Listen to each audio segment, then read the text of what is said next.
It is early in the morning. I find my 3-year-old daughter at the corner crying uncontrollably. I don't walk over to her. I run to her, pick her up. What's the matter, Rain?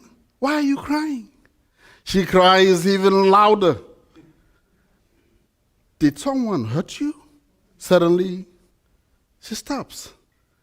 Daddy, I'm not crying. What? I am practicing. Practicing what? How to cry?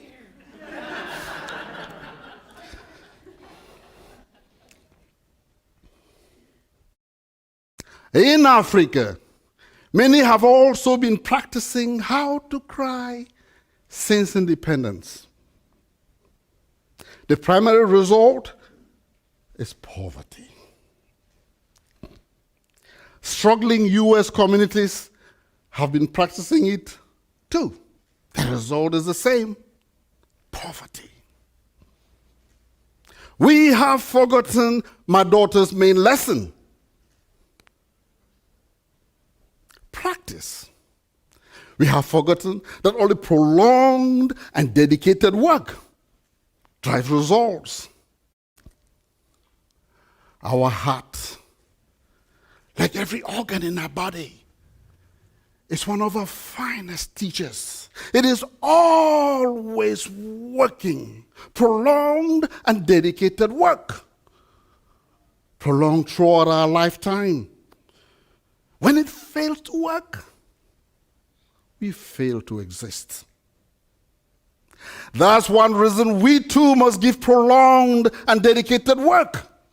Because when we don't work, we immediately begin to fail. Success favors only the one working. Our shared history shows how people from other continents arrive with nothing but the will to work hard. It doesn't matter that we sit on massive wealth. Africa, for example, is surrounded by wealth. It literally sits on wealth. Africa is known for its diamond and massive mineral reserves, including oil. But it's still the poorest continent. Why? It is not the wealth we sit on that matters. It is the prolonged and dedicated work we do. Success favors only the one working. To succeed, work. Struggling U.S. communities are no different. People from some Asian communities, for example, they come and set up shops and restaurants in the struggling U.S. communities that frequently decry poverty. Some come with nothing, yet become very wealthy from prolonged, dedicated work. Are these communities that decry poverty really poor? The law favors not those in areas surrounded by massive wealth. The law favors only those classified as hardworking. So these hardworking people enjoyed exciting rewards of hard work, while others remain poor or in a constant state of struggle. Every so often I tell my audience this, something my mother told me. Maybe you've heard it before. It has to do with a pair of twins, 4 years old, placed such that one is in a room with the finest, most exciting, most modern toys for the 4-year-old. His twin brother is placed in a different room. A room filled with a huge mountain of animal poop. After a while, they said, let's check on those kids, see what's going on. They go first to the toy kid, expecting to find him having a marvelous time, excited, going crazy, playing with his wonderful toys. They get there, they find him at the corner, arms folded across his chest, doing nothing, not even playing with one of the toys. Why are you not playing with your toys? Response, oh no, they might fall and hurt me. I wouldn't play with those toys. Besides, if they break, you go and bother my parents to pay for them. I'm not going to play with your toys. Fair enough. They go to the next room, the room with poop, with the other twin. They get there. They can't find him. Where is he? They ask, looking around anxiously for him. Then he climbs out of that mountain of poop, covered in poop, stinking, smelling so bad. What are you doing? Response, are you kidding me? With a mountain of poop this big, there's got to be a pony here somewhere, and I'm going to find it.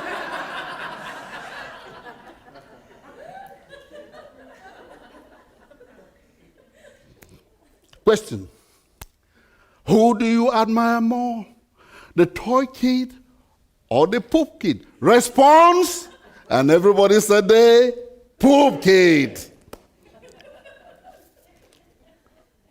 Not the kid surrounded with all kinds of opportunities, but the kid working. The first law of all success is work. Hard work.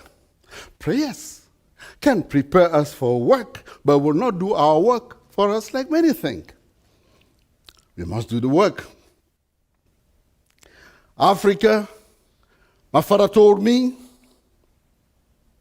has more churches, more pastors, and prays more than any other continent, but is still the poorest continent. That's because we must work and pray, not pray and expect miracles. That formula taught by many religious leaders back in Africa and some struggling U.S. communities is a recipe for disaster. Work or you perish. Nothing happens without work. Nothing. There is an order to success, and it begins with work. Work comes before thinking, before emotions, before food. Work comes before men, before women. The first law of all success is work. Let's take another look at the heart. The symbol for falling in love is the symbol of the heart. The heart literally falls in love with its work. We too must fall in love with work. Any work we are doing, it's not the type of work we are doing that matters, it is the working.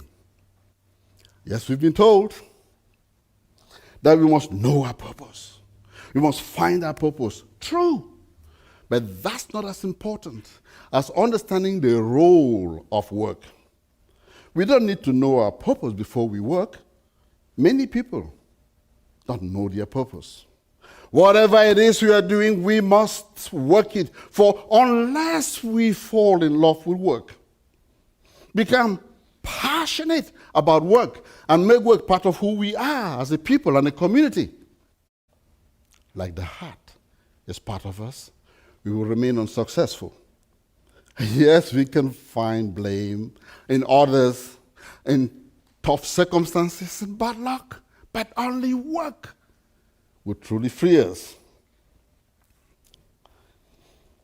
However, it would be terrible falsehood to sweep Africa under some blanket of underachievement.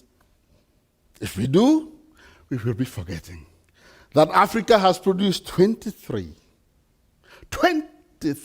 Nobel Prize laureates, including President Nelson Mandela, in jail, not for 5, 10, or 15 years, in jail for 27 years, and yet leaped from that lowly place to become president. We see the success, the glory. We don't see the prolonged and dedicated work that made that success possible. Bishop Desmond Tutu fought fiercely against apartheid to eliminate apartheid. Again, we see the success, the Nobel Prize. We don't see the millions of people and thousands of countries that worked, prolonged and dedicated work to make that success possible. Professor Wole Soyinka, Nobel Prize laureate for English literature, a language vastly different from his native tongue. I am African, I know how complex our languages are. To leap from that complexity and study some other language is very difficult. But to win the Nobel Prize for literature in that other language, the English language, oh, he's taking it to a whole new milestone. People say he's a genius, very brilliant man, but we don't see the prolonged and dedicated work that made the genius possible, that made the brilliance possible, that made the Nobel Prize possible. And these are just 3 out of 23 Nobel Prize laureates Africa has produced. Africa has also produced President Thomas Sankara. I don't know his politics, but I know this, that at the tender age of 33, when he became president of his country, he taught his people the miracle we attract when we engage in prolonged and dedicated work. President Kwame Nkrumah fought fiercely, not just for Ghana, but all of Africa.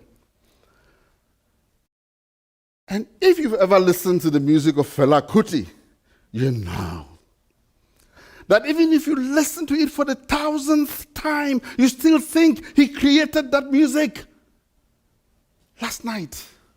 It is that fresh and refreshing, that relevant and melts you. Yet he produced that music some 50 years ago. Those who know Fela Kuti talk of how this man worked, forever tweaking and testing and practicing and rehearsing and tweaking some more. Music almost immortal like his music is, can only come from prolonged and dedicated hard work. Now, all of these people have produced results that are almost impossible from prolonged, dedicated work. Against the backdrop of Africa being the underachiever are several everyday Africans that do things differently, that work and achieve enviable results. My parents, like many other parents back in Africa, repeatedly drummed into my siblings and me the miracle of work. That when we learn to fall in love with work, to romanticize work, to live and breathe work, we attract all manner of great things to us, including benefits we did not even think of. My father was a wonderful boxing fan and taught us that sometimes the boxing champ is beaten almost to a pulp. Everyone gives up. Everyone except that champion. Somehow he finds a way to look deep within himself into that boundless energy we all possess, taps into it, and pulls out victory from the pangs of defeat. I didn't really understand him. Years later, I listened to great champion Sugar Ray Leonard say about the same thing as being responsible for some of his iconic victories. Then I began to understand what my father kept teaching us. That sometimes all the work we do will still not be enough, will still be insufficient. And it would seem as if we have no choice but to accept defeat. But even under those tough times that all of us would go through, even under those tough times like the boxing champ, we must learn to forget self and become one with this moment. Because when we do, space opens up. That is the platform from which to work. And that is part of the work we must learn to do. For it's forever how much work we are ready to do, we are willing to do, that would attract the success we desire. Success is forever tied to work. Anything different is falsehood. Talking about falsehood, when I first came to the USA from Africa 28 years ago, my favorite clothing store was Kmart. Kmart in Langley Park, Maryland. I go there this evening, buy myself a pair of black dress pants. I have them on the next morning for work. I don't have this big stomach you see here today, so my clothes are fitting. I know. Because when I get to work, this girl had been dying to gather courage to talk to. Comes over to me. Daniel, those are some lovely fitting pants you have on. My response, this old thing, I bought them some 3 years ago from Neiman Marcus. The girl rolls her eyes in her head and I see her pain, her disappointment. I see her frustration as she says, "You damn liar. You just bought those cheap things recently and from Kmart." The Kmart tags are still on them. I look, and lo, she's right. The tags are really still on them. As I peel those tags off, I see my opportunity walking away. I was engaged in falsehood. Every time we are engaged in falsehood, we cause great opportunity to walk away. Not understanding that work is the first law of all success is engaging in falsehood. That maybe is one of the reasons our results keep eluding us. Our leaders make the same mistake sometimes. And instead of talking about work, they talk about jobs. Yet success and growth respond to work, not just jobs. The difference? When we learn to forget self and become one with this moment, suddenly space opens up. Boundless space. Whatever we do in this space, including the job or any activity we are engaged in, is carried out, is done with the purest power and nourishes us. It's therapeutic to us and we thrive. That's how to work. When we teach this truth to our struggling communities in the US and Africa, we teach freedom. That's some gift we should all be proud, can all be proud to share far and wide. The truth called work. Thank you.